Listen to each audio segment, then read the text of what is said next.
अस्सलाम वालेकुम जी। I hope you are doing good. This is advocate Usman Abid and you are watching the law session. हम land revenue act कर रहे हैं। आज हम सेक्शन 42 करेंगे। ये अटेस्टेशन ऑफ म्यूटेशन उससे रिलेटेड पूरा प्रोसीजर बताता है कि इंतकाल कैसे पास होता है। देखें, जब भी कोई प्रॉपर्टी के राइट्स किसी दूसरे पर्सन को ट्रांसफ़र होते हैं, फॉर इंस्टेंस मैंने किसी से एक कोई ज़मीन ख़रीदी है, रिकॉर्ड में, रेवेन्यू रिकॉर्ड में उसका मालिक तो वो पहले वाला बंदा है, लेकिन मैंने उससे ख़रीद लिया, अब मैं मालिक बन गया हूँ, तो रिकॉर्ड में भी तो ये बात लेके आनी है, अदरवाइज़ रिकॉर्ड में तो वही मालिक होगा। अब उसके लिए क्या प्रोसीजर्स होंगे, किस तरह मेरा नाम उस मालिक की जगह पे आ जाएगा, यानी इंतकाल होगा। अब ये इंतकाल का मतलब वो डेथ वाला नहीं है, ये यहाँ पे इंतकाल का मतलब है ट्रांसफ़र हो रहा है, उसके राइट मुझे ट्रांसफ़र हो रहे हैं, अब मैं मालिक बन गया हूँ। इस सारे प्रोसीजर को सेक्शन 42 में बताया गया है। सबसे पहले तो इंतकाल दिखता कैसे है वो ये देख लें। ये है एक इंतकाल। ये इंतकाल इस तरह का लगता है, यहाँ पे एक पर्सन से दूसरे पर्सन को राइट्स ट्रांसफ़र हुए हैं और बाकायदा इसको पास किया गया है। अच्छा, अब इस इंतकाल का प्रोसीजर हम सेक्शन 42 में देखते हैं। ये बड़ा इंपॉर्टेंट सेक्शन है। Sub section 1, any person acquiring by inheritance, purchase, mortgage, gift और अदरवाइज, यानी किसी भी तरीके से सब कुछ इंक्लूड कर दिया इन्होंने। विरासत के थ्रू, परचेज, किसी से कोई आप ज़मीन कोई प्रॉपर्टी ख़रीद लें, मॉर्गेज के थ्रू, गिफ्ट किसी को हिब्बा हो जाए उसके थ्रू, और अदरवाइज़ में सब कुछ इंक्लूड हो गया। चाहे एक्सचेंज के थ्रू किसी ने कोई राइट एक्वायर किया, हर किस्म का राइट जब भी एक पर्सन से दूसरे पर्सन को ट्रांसफ़र हो रहा है, कोई एक दूसरा पर्सन एक राइट को एक्वायर कर रहा है किसी भी किस्म के मोड से, चाहे वो गिफ्ट हो, चाहे सेल हो, चाहे वो इनहेरिटेंस हो, उन सारी सिचुएशंस में वो क्या करेगा, any right in an estate as a land owner, वो ये सारा वो राइट एक्वायर कर रहा है किसी भी मोड से, और a tenant for a fix term exceeding 1 year, और एज ए मज़ारा, एज ए टेनेंट वो राइट एक्वायर कर रहा है 1 साल से ज़्यादा के लिए। Shall within 3 months from the date of such acquisition. तो यहाँ पे कह रहे हैं कि आज फॉर इंस्टेंस एक पर्सन ने कोई ज़मीन ख़रीदी है, तो आज से उसका टाइम स्टार्ट हो गया, आज से लेके 3 महीने के अंदर अंदर वो क्या करेगा, report the his acquisition of right to patwari of the estate. जिस दिन उसने ये राइट एक्वायर किया उस दिन से लेके 3 महीने के अंदर अंदर जाके उसने पटवारी को बताना है कि भाई अब मैं मालिक बन गया हूँ। ये पहला काम करना है, टाइम लिमिट 3 महीने का। अच्छा, अब इसके बाद पटवारी ने क्या करना है, पटवारी क्या करेगा, record such report in roznamcha to be maintained in the prescribed form. अच्छा, अब ये रोज़नामचे की बात आ गई। देखिए, आप मालिक बने, आप पटवारी के पास गए, आपने उसको बताया कि भाई मैंने ये ज़मीन ख़रीद ली है, या विरासत के थ्रू मेरे पास आ गई है, या मुझे गिफ्ट हो गई है, वॉटेवर। अब यहाँ पे पटवारी ने काम ज़ुबानी कलामी नहीं, उसको आपने बता देना और बात ख़त्म होगी।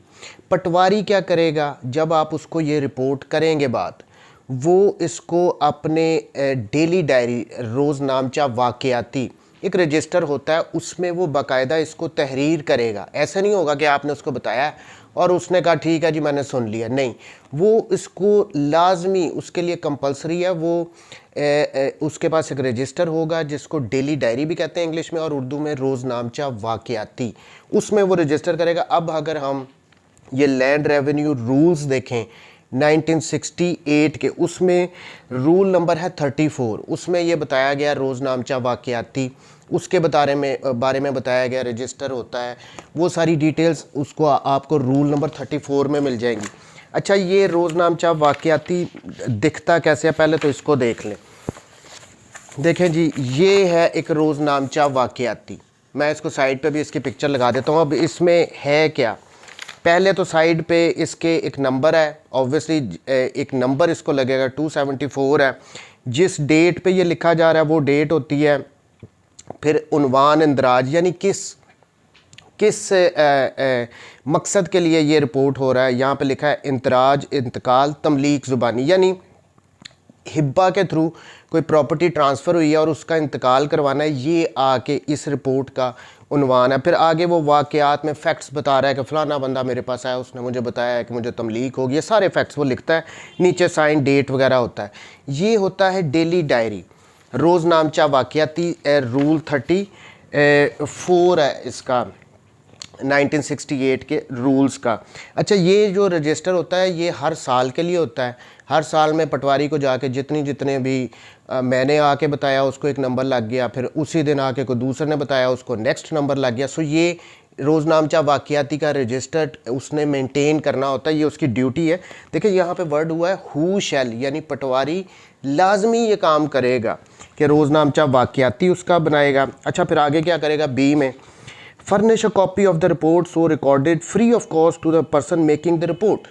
आपने जाके पटवारी को बताया, उसने उसका रोज़नामचा वाक़याती में उसको दर्ज किया, फिर उसकी एक कॉपी आपको फ्री ऑफ कॉस्ट दे देगा, जो भी बंदा जाके उसको ये इंफॉर्मेशन दे रहा है। Next, send a copy of the report within a week of its receipt by him to the union committee, town committee और union council within which state is situated। और साथ ही एक हफ्ते के अंदर अंदर एक तो कॉपी उसने आपको दे दी जब आप रिपोर्ट करने गए, सेकेंडली वो ये करेगा उसकी एक कॉपी एक हफ्ते के अंदर अंदर विद इन अ वीक वो जो कंसर्न जहाँ पे वो प्रॉपर्टी सिचुएटेड है उसकी यूनियन काउंसिल या टाउन कमेटी वगैरह उसको भी भेज देगा। तो ये अब हमारा प्रोसीजर चल रहा है। किसी ने कोई प्रॉपर्टी का राइट एक्वायर किया, पटवारी को जाके बताया, पटवारी ने उसको दर्ज करना है रोज़नामचा वाक़याती में, एक कॉपी आपको दे देनी है और एक कंसर्न यूनियन काउंसिल को भेज देनी है जहाँ पे वो प्रॉपर्टी सिचुएटेड है। अब इसके बाद ये पहले सब सेक्शन 1 में आ गया। अब सब सेक्शन 2 में सिंपल बताया कि अगर कोई माइनर होगा, उसने कोई राइट एक्वायर किया तो वो क्या प्रोसीजर होगा, ऑब्वियसली उसका गार्डियन ही जाके बताएगा। Sub section 2, if the person acquiring the right is a minor, अगर वो माइनर है और is otherwise unable to report, या फिर वो रिपोर्ट नहीं कर सकता, कोई भी वजह उसकी हो सकती है। हिज गार्डियन, अब यहाँ पे अनसाउंड माइंड का पर्सन भी हो सकता है, उसका भी गार्डियन होगा, माइनर है उसका भी गार्डियन होगा। सो हिज गार्डियन और other person having charge of his property shall make report to the patwari. तो इस सूरत में जो उनका गार्डियन होगा या जिस पर्सन के पास उसकी प्रॉपर्टी के राइट्स वगैरह होंगे लीगली उसको मैनेज वगैरह करने के उसकी प्रॉपर्टी को, वो जाके पटवारी को रिपोर्ट करेगा।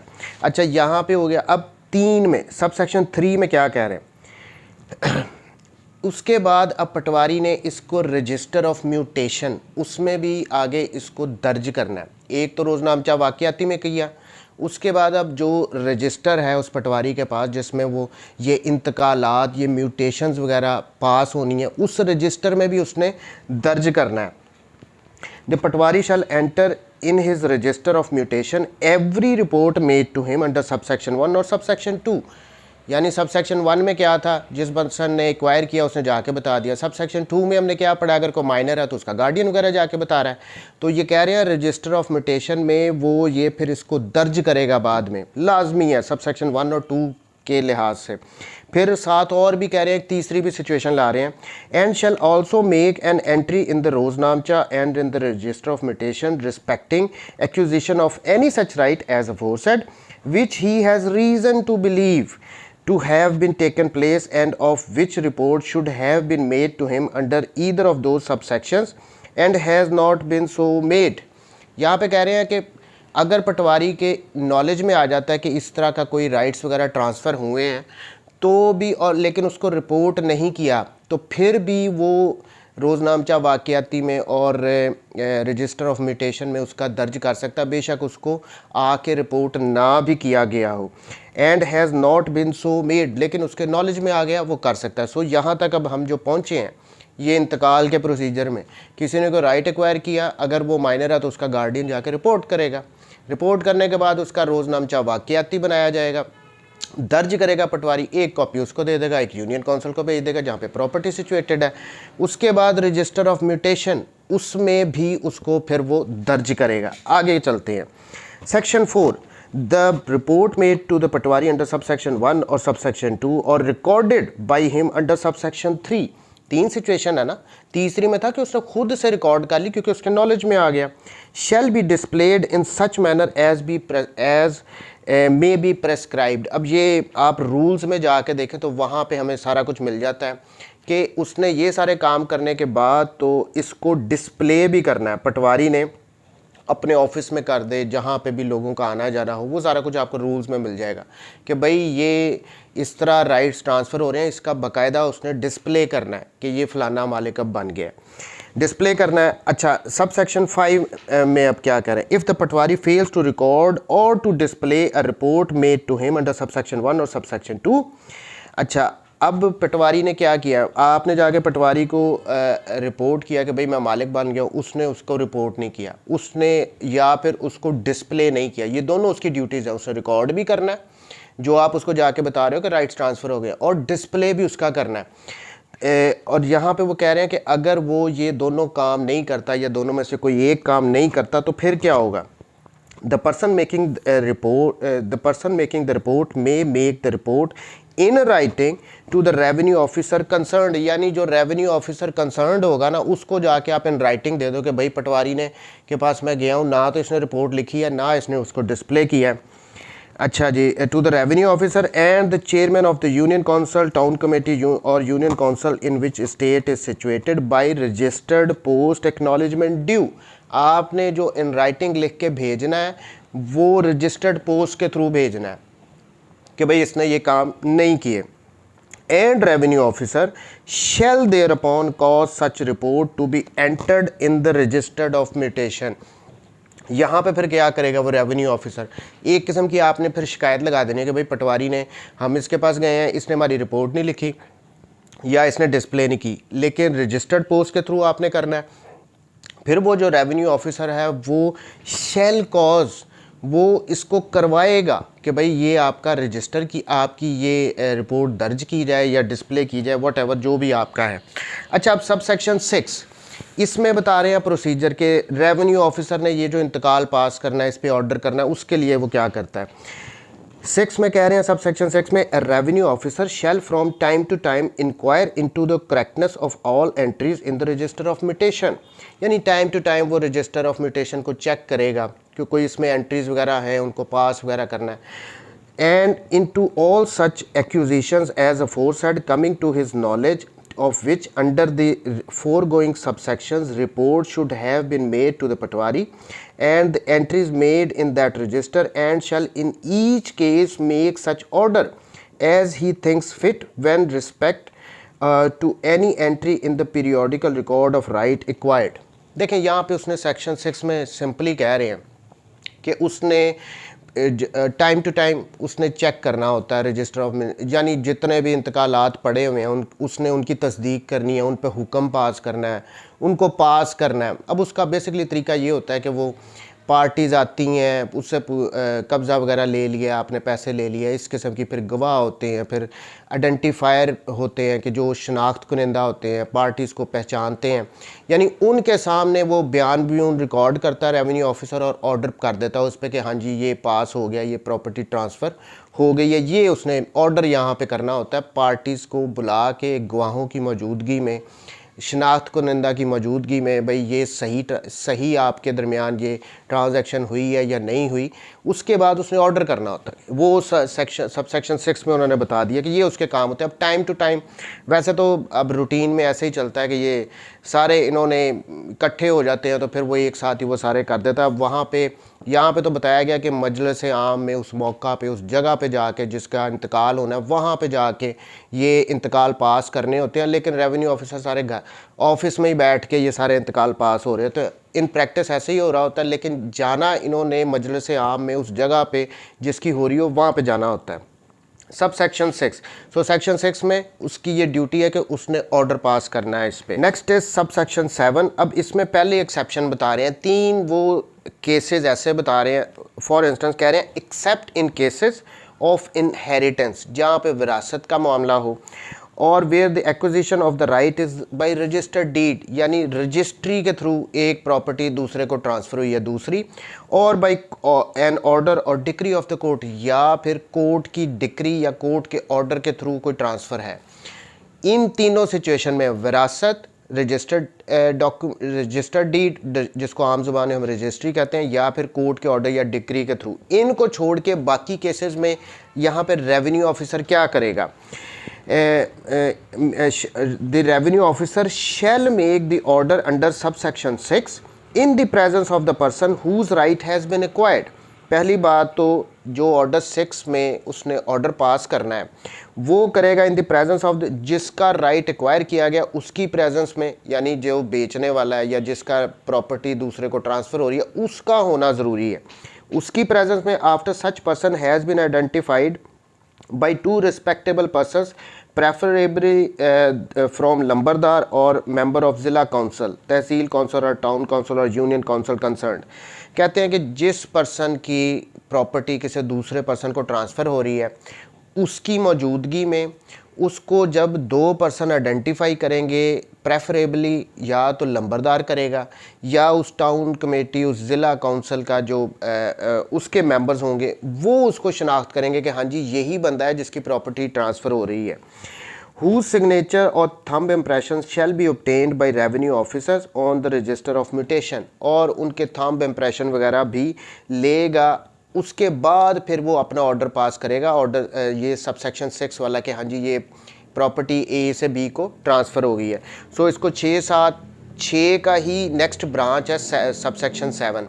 6 में कहा था कि जब भी टाइम टू टाइम जाएगा रेवेन्यू ऑफिसर और जाके वो इंतकालात पास करेगा। अब वो पास करने के लिए यहाँ पे सबसेक्शन 7 में कह रहे हैं विरासत के जब वहाँ जहाँ पे विरासत के थ्रू राइट ट्रांसफ़र हो रहा हो या कोर्ट के ऑर्डर या डिक्री के थ्रू हो रहा हो या रजिस्टर्ड डील हो, इन सारी चीज़ों में ज़रूरत नहीं है। अदरवाइज़ जो जिस पर्सन के ट्रांसफ़र हो रहे हैं राइट उसकी मौजूदगी में और 2 पर्सन उसको आइडेंटिफाई करेंगे, शनाख्त उसकी करेंगे, हाँ जी यही बंदा है जिसकी प्रॉपर्टी ट्रांसफ़र हो रही है, उनके साइन और थंब इम्प्रेशन वगैरह भी लेगा और फिर वो ऑर्डर सबसेक्शन 6 वाला पास करेगा कि हाँ जी प्रॉपर्टी ट्रांसफ़र हो गई है। आगे सबसेक्शन 8, एन इंक्वायरी और an order under subsection 6 shall be made in the common assembly in the estate to which the mutation which is subject matter of the inquiry relates. ये बात मैं कह रहा हूँ, देखिए ये सबसेक्शन 8 में बता दिया गया कि भाई ये जो प्रॉपर्टी जिसका इंतकाल होना है, जो जिसके रिगार्डिंग सबसेक्शन 6 में इस रेवेन्यू ऑफिसर ने इस इंतकाल को पास करना है, उसका ऑर्डर करना है, उसने वो स्टेट में जाके मजलिस आम में यानी और भी लोग मौजूद हो उनकी मौजूदगी में ये सारा इसने प्रोसीजर करना है। बट इन प्रैक्टिस ऐसा नहीं होता, इन प्रैक्टिस ये ऑफिसेज में बैठ के करते हैं, लेकिन सबसेक्शन 8 की रिक्वायरमेंट है उस प्रॉपर्टी पे जाके, उस स्टेट में जाके, मजलिस आम में जाके ये सारे बयानात वगैरह होंगे। आपने प्रॉपर्टी दे दी है, वो कहेगा हाँ जी मैंने दे दी है, पैसे ले लिए हैं, कब्ज़ा ले लिया है, आइडेंटिफायर, गवाहान, ये सारा मौके पे जाके वहाँ पे होना है मजलिस आम में, जो कि नॉर्मली नहीं होता लेकिन हमारे लिखा हुआ है कि ये रिक्वायरमेंट है। ये अब ये जो सारा कुछ कर रहा है ये ऑर्डर सबसेक्शन 6 में जो ऑर्डर पास करना है उसकी जो इंक्वायरी है बेसिकली ये सारा कुछ कर रहा है। ये इंक्वायरी करके बयानात वगैरह रिकॉर्ड करके तो फिर उसने इस ऑर्डर पे साइन करने होते हैं। आगे subsection 9, where a revenue officer make an order under subsection 6 in regard to the acquisition of any right an entry shall be made in the periodical record. तो डेफिनेटली जब वो प्रॉपर्टी ट्रांसफ़र हो गई है, ऑर्डर 6 सबसेक्शन 6 में order pass हो गया, इंतकाल पास हो गया, तो उसकी एंट्री पीरियोडिकल रिकॉर्ड जमा बंदी में भी की जाती है कि भाई अब पहले ये मालिक था अब ये आ गया, उसका भी नाम अपडेट होना है ना उसमें। ये सुर्ख स्याही से वैसे लिखा जाता है, by the insertion therein of a description of the right acquired by the omission from such record of any entry in any record previously prepared which by reason of the acquisition has ceased to be correct. यानी जमाबंदी में फिर नाम update किया जाता है, सुर्ख स्याही से लिख दिया जाता है। Subsection 10, if within 3 months the making of the report of the acquisition of a right under subsection 1 or subsection 2 or the recording of by Patwari an entry in the Roznama under subsection 3। देखें वो कह रहे हैं कि यहाँ पे अगर तो सबसेक्शन 1 के 3 में क्या था कि हमने जाके बताया था कि हमने ये राइट एक्वायर कर लिया है वो, या फिर किसी के गार्डियन ने माइनर वगैरह के ने जाके बताया कि जी ये माइनर मालिक बन गया, या फिर पटवारी ने अज़ खुद उसको मालूम हुआ, उसने रिपोर्ट अंडर सबसेक्शन 3 लिख दिया रोज़नामचा में कि ये प्रॉपर्टी अब दूसरे को ट्रांसफ़र हो गई है। इन सारी सिचुएशन में अगर रेवेन्यू ऑफिसर ने 3 महीने के अंदर अंदर इंक्वायरी करके ये ऑर्डर सबसेक्शन 6 वाला पास नहीं किया, यानी वो इंतकाल पास नहीं किया, तो इस सिचुएशन में क्या होगा, no order is made by the revenue officer under subsection 6, he shall report the cause of delay to the collector in prescribed manner। तो यहाँ पे उसकी ड्यूटी है कि उसने अगर 3 महीने में ये ऑर्डर नहीं पास किया, ये इंतकाल पास नहीं किया, तो वो कलेक्टर को उसकी वजह बताएगा। अब ये रूल्स में जाके अगर हम पढ़ें तो वहाँ पे हमें मिल जाएगा। Subsection 11, the revenue officer shall in the prescribed manner send or cause to be sent the gist of an order made by him under subsection 6 to the person whose right is acquired, and also to the union council, town committee or union council in which the estate is situated। यानी ये इंतकाल पास करने के बाद फिर ये revenue officer ने क्या करना है, वो ख़ुद भेजेगा या किसी के थ्रू भिजवाएगा, जिस पर्सन का राइट एक्वायर हुआ है उसको भेजेगा, और जहाँ पे वो प्रॉपर्टी सिचुएटेड है उसकी यूनियन काउंसिल, टाउन काउंसिल, वहाँ पे भी इसका एक वो रिपोर्ट भिजवाएगा, भाई अब ये ट्रांसफ़र हो गई है। तो ये सारा प्रोसीजर था इंतकाल पास होने का। देखें ये जो रोज़नामचा होता है ना, हमने शुरू में कहा था कि डेली डायरी वाला, ये पहला स्टेप होता है इंतकाल करवाने के लिए। पटवारी रोज़नामचा दर्ज करता है। अब इसका बाकायदा हवाला भी इंतकाल में दिया जाता है। ऐसे ही नहीं कि उसने बस लिख लिया और बात ख़त्म होगी। जब हमने केस को भी प्रूव करना होता है, इंतकाल को किसी को प्रूव करना होता है, तो ये रोज़नामचा वाक़याती ये भी हमने अदालत में प्रूव करना होता है। अब इसकी ये देखें, जो भी इंतकाल पास हुआ है, अब ये एक इंतकाल है मेरे सामने, इसमें अगर गौर करें तो यहाँ पे ये हवाला दे रहे हैं इस कॉलम में, ये कह रहे हैं रपट रोज़नामचा वाक़याती नंबर 274 डेटेड 11 जनवरी 2003।